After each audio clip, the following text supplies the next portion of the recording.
અને હવે વાત કરવી છે દીપડાની દહેશત વિશે।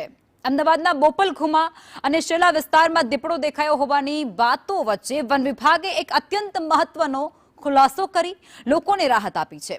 ઘુમાની ગ્રીન લેન સોસાયટીના સીસીટીવીમાં એક જાનવર કેદ થતાની સાથે જ સ્થાનિકો દ્વારા વન વિભાગને જાણ કરવામાં આવી હતી, પરંતુ વન વિભાગની ટીમે તાત્કાલિક સ્થળ પર પહોંચી જઈ ઝીણવટભરી તપાસ કરી અને ત્યારબાદ એવી સ્પષ્ટતા કરી છે કે આ જાનવર દીપડો નથી અને શેલા સિવાય અન્ય કોઈ જગ્યાએ દીપડો હોવાના પુરાવા પણ નથી મળ્યા।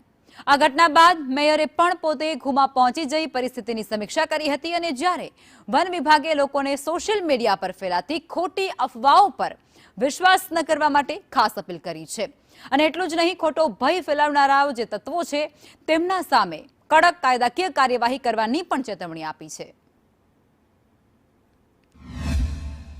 નક્કી છે કે આ વન્ય પ્રાણી દીપડો નથી અને જે આ મેસેજ ફરતા થયા છે એ વિશે અમદાવાદની જનતાને અને સમગ્ર લોકોને એટલી જ અપીલ છે કે આવા કોઈ પણ ખોટા મેસેજ ફરતા ના કરે। જ્યારે પણ કોઈ પણ માહિતી મળે તો સૌપ્રથમ વન વિભાગનો સંપર્ક કરે।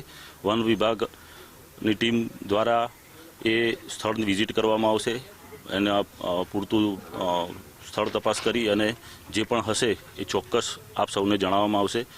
જે શેલામાં દીપડો દેખાયો એ પછી અત્યાર સુધીમાં ક્યાંય દીપડો દેખાવાના ઓથેન્ટિક પુરાવા મળ્યા નથી અને અવારનવાર જે સોશિયલ મીડિયામાં ખોટી અફવાઓ ફેલાય છે એ અફવાઓ હવે નમ્ર વિનંતી છે કે ના ફેલાવે અને હવે આ પછીથી જો કોઈ પણ આવી અફવાઓ ફેલાવવામાં આવશે અને લોકોને વધારે પેનિક અને થાય એવી રીતે ગેરમાર્ગે દોરવામાં આવશે તો ચોક્કસપણે એમના સામે પણ કાયદેસરની કાર્યવાહી કરવાની ફરજ પડશે।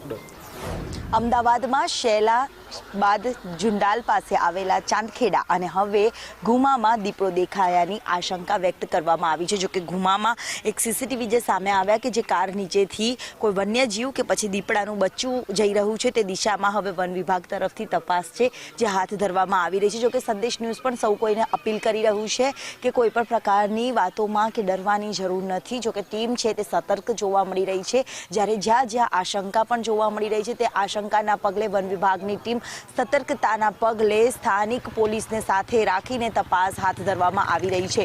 જોકે હાલ ઘુમામાં દેખાયેલા જે જંગલી જાનવર છે કે દીપડાનું બચ્ચું છે કે પછી દીપડો હતો તે બાબતને લઈને હજી કોઈ પણ પ્રકારની સ્પષ્ટતા વન વિભાગ તરફથી કરવામાં નથી આવી, પરંતુ આશંકાના પગલે લોકોમાં એક ડરનો માહોલ છે તેની જ વચ્ચે વન વિભાગે તપાસ હાથ ધરી છે। કેમેરામેન મનીષ વાણિયા સાથે દિવ્યા ચૌહાણ, સંદેશ ન્યૂઝ, અમદાવાદ।